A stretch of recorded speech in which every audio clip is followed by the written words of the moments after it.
Muchas gracias, amigos. Bienvenidos a esta nueva plataforma virtual del Poder Judicial denominada el Aula Virtual.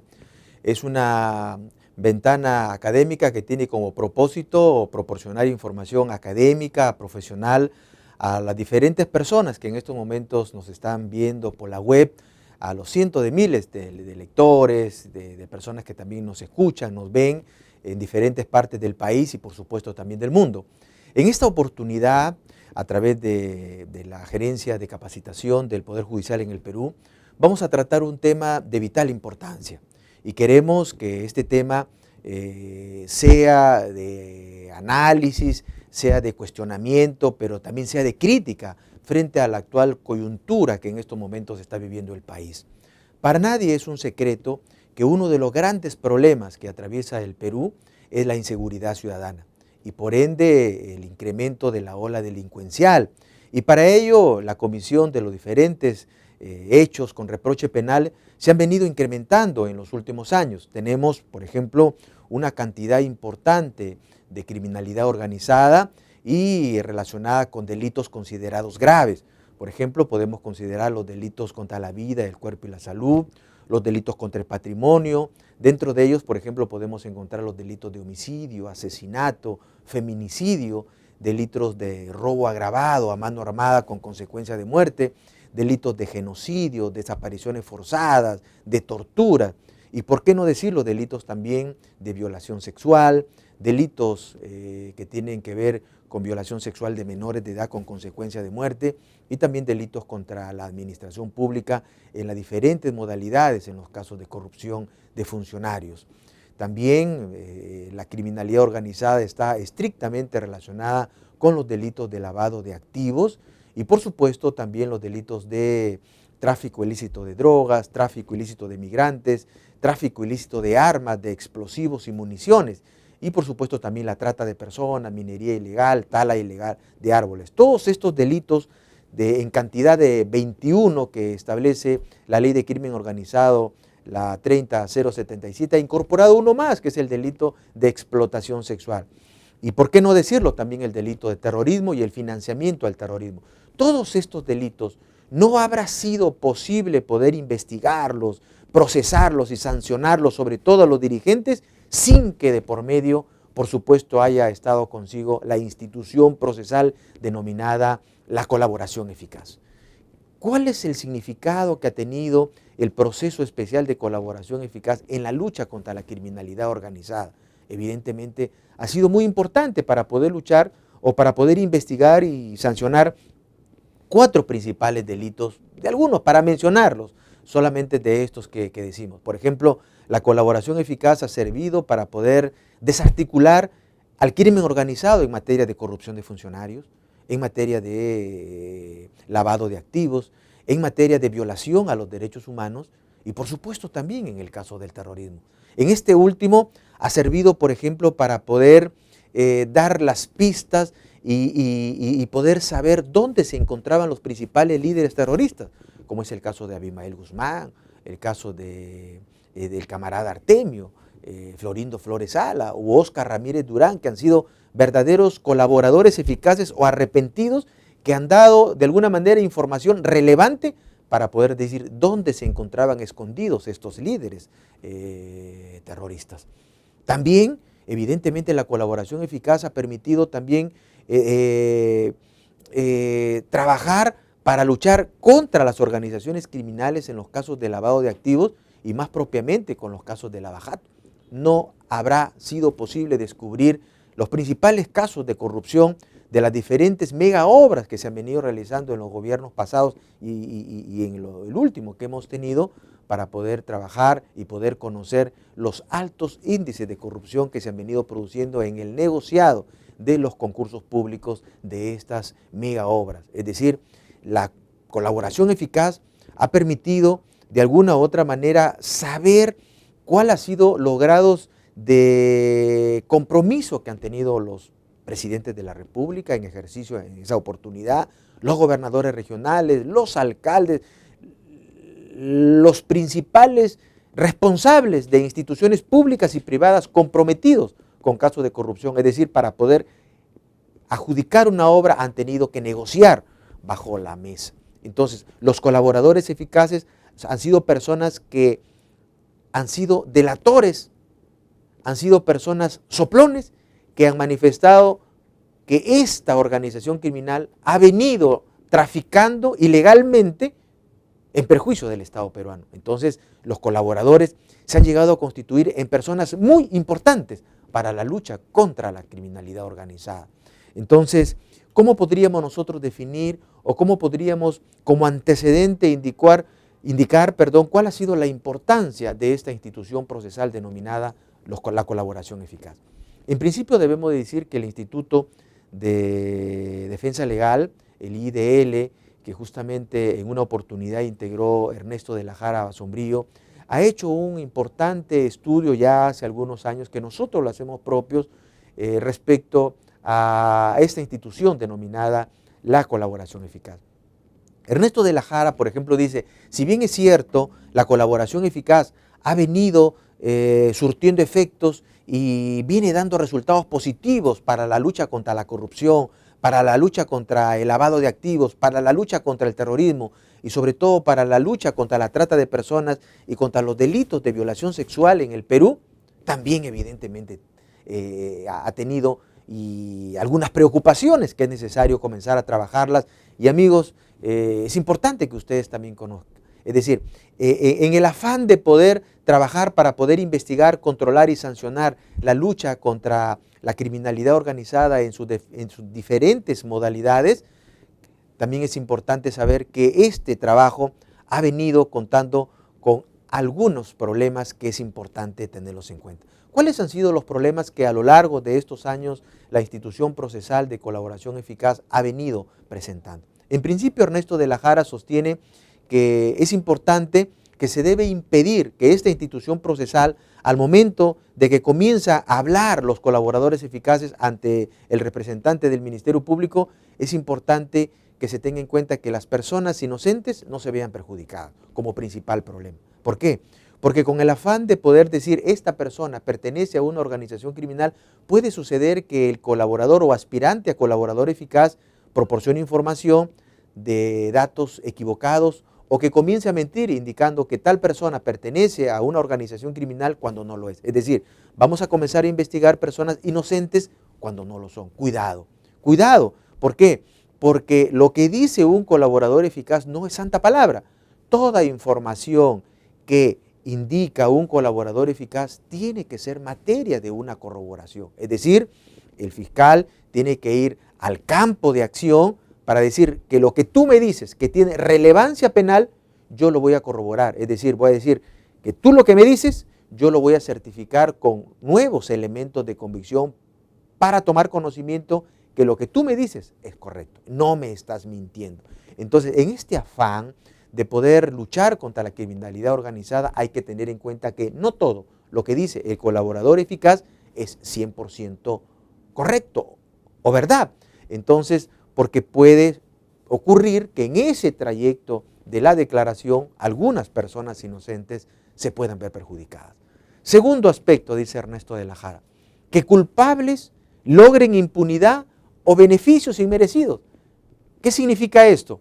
Que algunos culpables, algunas personas de que se les indica como cabecillas de esta organización criminal proporcionen información, pero la información no es del todo correcta u omitan dar declaraciones. Entonces, puede suceder que al no ser debidamente corroborada esta información, puede ser que logren algunos beneficios premiales, logren algunos beneficios penales y sean de alguna manera beneficiados injustamente. Por ejemplo, se les puede disminuir prudencialmente la pena, se puede cambiar la pena efectiva a una suspendida, se puede suspender la ejecución de la pena y por supuesto se puede plantear una excepción de la pena.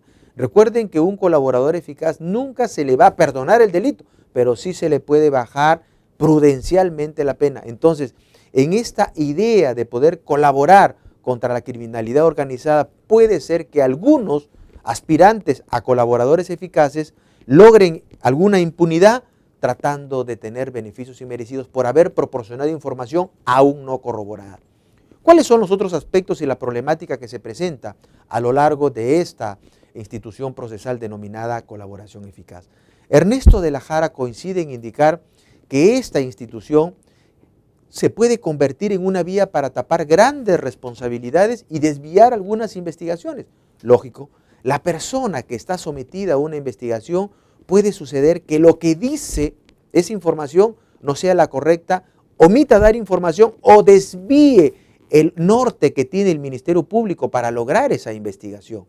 Lo que queremos es que la información que se proporciona el aspirante a colaborador eficaz sea una información relevante penalmente y que sea materia de corroboración, y lo que como teoría del caso tiene el Ministerio Público para lograr una nueva investigación, esa información sea importante. Ejemplo, vamos a suponer que Juan Pérez, que pertenece a una organización criminal y está arrepentido, decide delatar a su jefe o al cabecilla. Entonces esa información es importante. Por supuesto que es importante, pero esa información tiene que ser materia de corroboración. ¿Para qué? Para permitir la desarticulación de esa organización criminal, para permitir la captura de ese cabecilla de la organización criminal y al mismo tiempo para lograr la recuperación de activos, de ganancias, de instrumentos o de dinero al erario nacional, porque de eso se trata.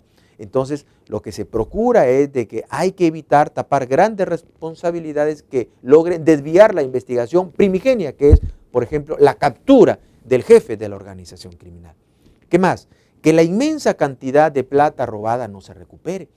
Una organización criminal normalmente dedicada a cometer delitos graves, como por ejemplo de terrorismo, de tráfico ilícito de drogas, de minería ilegal, de tala ilegal de árboles, de tráfico de armas, municiones y explosivos, son organizaciones criminales que amasan una importante cantidad de dinero, y para poderla incorporar al circuito financiero tienen que darle apariencia de legalidad y tienen que incorporarla al aparato legal del sistema financiero y de alguna manera blanquear los activos que tienen.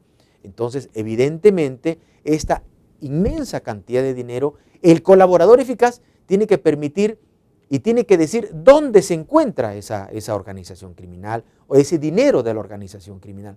Es algo así, por ejemplo, que las organizaciones criminales, como tienen dinero en efectivo, normalmente la guardan en caletas. ¿Por qué? Porque no la pueden ipso facto incorporarla a una entidad crediticia. Entonces, como la guardan y él tiene información, él tiene que decir dónde está. ¿Para qué? Para que el Ministerio Público, acompañado de la Policía Nacional, pueda dar el golpe, el operativo, para poder recuperar ese dinero. Y si no hay dinero en efectivo, de repente puede estar en algunas empresas offshore, de repente en algunos bancos denominados paraísos fiscales, en cuentas cifradas. Tiene que dar esa información y después el Ministerio Público tendrá que corroborarla a fin de poder indicar que la información corroborada, proporcionada por el aspirante a colaborador eficaz, fue relevante penalmente y en consecuencia puede ser materia de un beneficio de carácter premial. ¿Qué más dice Ernesto de la Jara de la problemática que se presenta con la colaboración eficaz? Que dice que no debe servir como venganza o ajuste de cuentas para otras personas.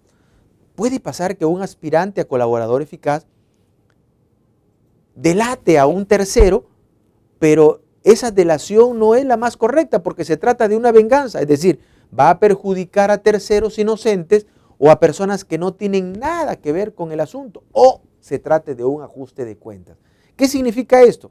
Significa que toda la información proporcionada por el delator tiene que ser corroborada, pero debe estar exenta a cualquier subjetividad, que porque yo no o tengo enemistad con un miembro de la organización criminal o de otro miembro de diferente organización criminal, voy a comenzar a delatarlo por venganza o por ajuste de cuentas cuando no tengo una información corroborada. Eso no se debe permitir. Toda información, como dijimos, debe ser ratificada de lo que dice en estos momentos el aspirante a colaborador eficaz. ¿Y qué más? Como último punto, Ernesto de la Jara del IDL dice de que estos actos o anomalías que se pueden presentar dentro de la colaboración eficaz, puede suceder que llegue a ser un nuevo acto de corrupción. ¿Por qué? Porque de repente la información que va a proporcionar sea una información que no está corroborada, sea una información que no se ajuste a la verdad de los hechos y sea una información que más bien por la información no solamente pida beneficios premiales penales, sino también pida dinero a cambio que le puedan dar para poder proporcionar la información.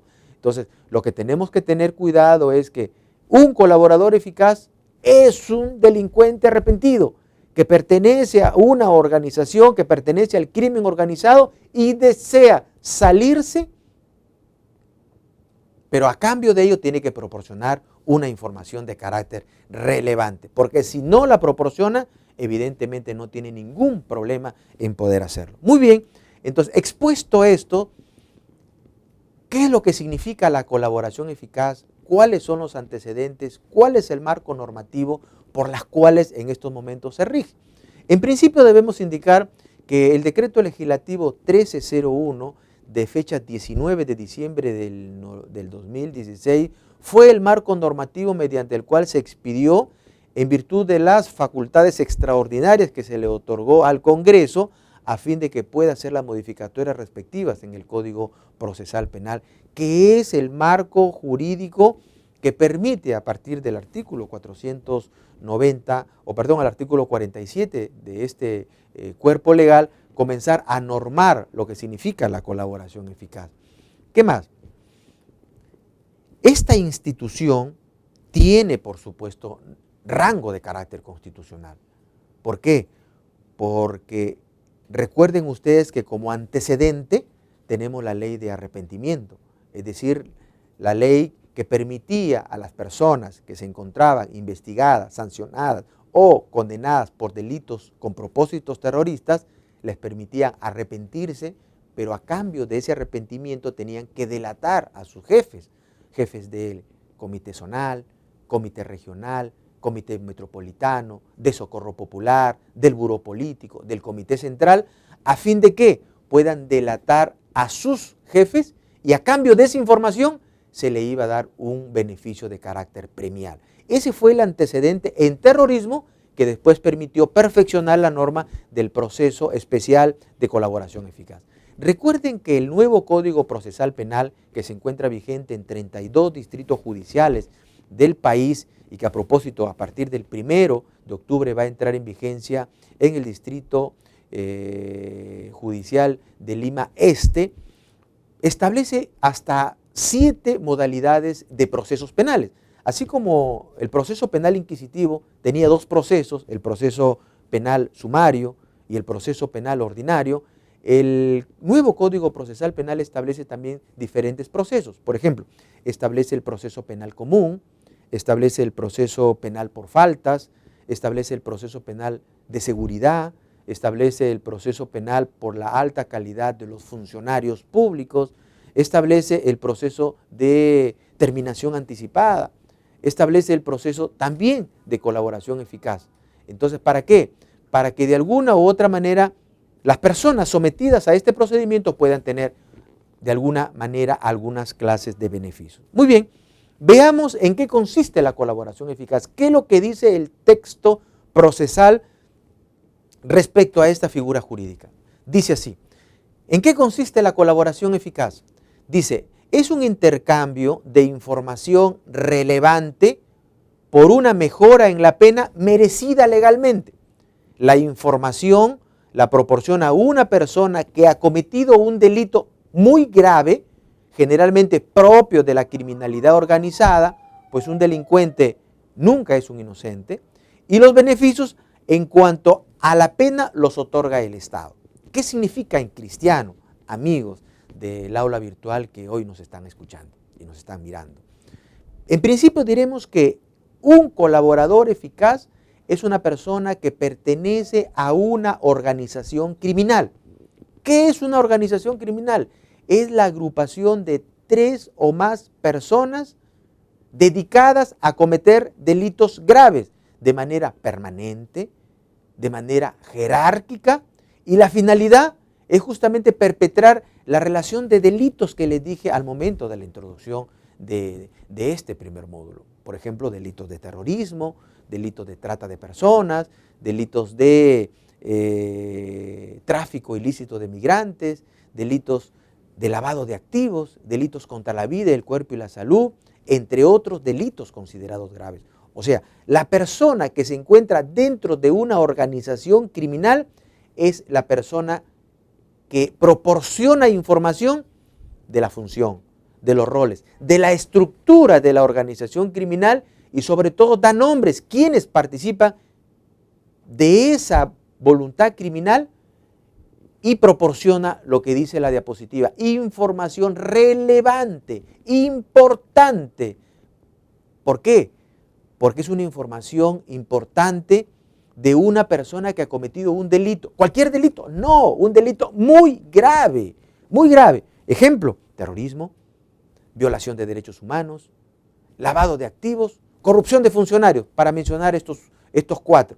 Muy grave. Entonces, como tiene información de la organización criminal, a cambio de esa información debidamente corroborada, el Estado le proporciona algunos beneficios. Es decir, tú me das información de la organización criminal y esa información es importante porque yo voy a desarticular, voy a lograr activos, dinero, ganancias de esta organización criminal para poderlos procesar a través de un proceso autónomo e independiente, y yo a cambio, yo Estado, que soy el representante del jus puniendi, te otorgo lo que se llama un derecho premial. Es decir, a cambio de esta información, yo te voy a dar este premio. ¿Qué premio te voy a dar? Te voy a dar, primero, ¿cuál es tu situación jurídica? Mi situación jurídica es que yo estoy investigado y es posible que se me incoe un requerimiento de prisión preventiva. Muy bien. Entonces, como yo soy el fiscal, ya no te voy a hacer requerimiento de prisión preventiva. Voy a hacerte un requerimiento de comparecencia con restricción. Es decir, que tú concurras al juicio, pero en calidad de citado, en libertad. Ahí tienes un beneficio. Y si tú estás condenado a una pena privativa de la libertad, por ejemplo, alta, tienes 20 años de pena privativa de la libertad, entonces el Estado, a cambio de eso, te puede reducir la ejecución de la pena. Ya no vas a purgar los 20 años, sino solamente, por ejemplo, vas a purgar 4 años. Pero esos 4 años los vas a cumplir en libertad. ¿Eso qué significa? Significa, por supuesto, que hay un beneficio de carácter penitenciario, de carácter penal, que va a permitir que la información que tú me vas a proporcionar, yo Estado, te estoy dando algo a cambio. Es como, por ejemplo, cuando ustedes a su hermanito, a su hijo, le dicen, mira, si tú lees el libro, si tú estudias y logras dar un buen examen y me traes una buena calificación, yo a cambio el fin de semana te voy a llevar al cine. O sea, mire, hay una promesa, tú cumples, pero y hay un premio, que en este caso el papá y la mamá lo lleva al cine al niño. Algo así. Tú me das información relevante para poder desarticular una organización criminal y yo Estado, a cambio de, te voy a eximir de una responsabilidad, te voy a disminuir la pena y vas a egresar de un establecimiento penitenciario. ¿Qué significa todo esto? Significa que es un beneficio y que esto va a ayudar ¿para qué? La lucha contra la seguridad ciudadana o la inseguridad ciudadana, para la lucha contra la criminalidad organizada, porque de alguna manera la forma como el Estado viene operando como política criminal para poder desarticular y para poder disminuir los altos índices de la comisión de delitos en el país, tiene que recurrir a diferentes instituciones. Y esta institución de colaboración eficaz viene dando resultados en el Perú. En la medida en que esta institución dé resultados, logre beneficios y logremos desarticular, capturar, investigar, sancionar a los jefes de las organizaciones criminales, nosotros consideramos que el Estado viene cumpliendo una labor importante, porque ¿cuál es la labor del Estado? La prevención, ¿qué más? La protección, el procesamiento en este caso y la sanción de las personas que delinquen. ¿Pero de quiénes? En este caso que estamos hablando, de aquellos que delinquen o que cometen delitos considerados graves. No estamos frente a cualquier tipo de criminalidad, porque hay criminalidad ordinaria, criminalidad compleja y macro o grave criminalidad. Entonces nosotros estamos hablando de esta última criminalidad cuyo propósito es poder trabajar para que se pueda investigar, para que se pueda procesar y para que se pueda, por supuesto, sancionar con lo que significa lo máximo que establece nuestro ordenamiento jurídico procesal penal.